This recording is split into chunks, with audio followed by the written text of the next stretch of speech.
E hia ana te ruranga nui o ngā kura kaupapa Māori ki te whakawhena i te whanaungatanga i Wainganui a rātou me te kōhanga reo.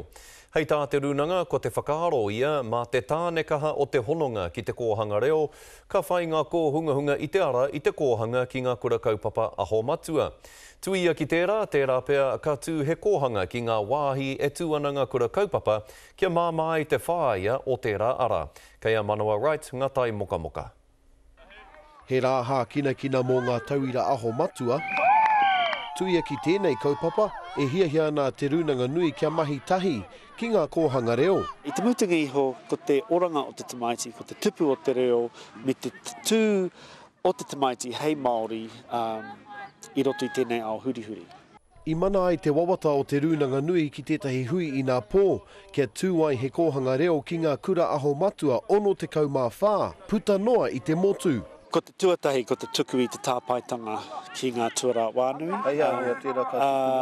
Te wawata i te mutunga o tēnei wiki. He rua te kaumātahi ōrau o ngā ākonga ko hungahunga Māori e ako ana ki ngā kōhanga reo.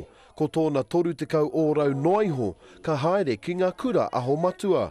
Ko te hiahia kia tuia ngā here. Ka mutu te tamaiti kōhanga e rima ona tau, ko tīmata tana reo ki te tupu, kāre e whānga hia tonu hia. Ka haere e nara he maumau.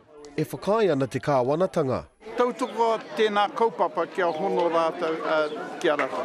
Ai Marika, mai rā no tātou katope e pōhehe, ko tike tērā te whakaro, te whakatau ki Wainganui ngā kōhanga me ngā kura ne. Ko te pātai ke, he hakare anō ka pērā ai. Ahakoa ngā tonoa te karere, kārea kohanga i whai wā kia ui tia rātou mo tēnei take. Pai tū pai hinga.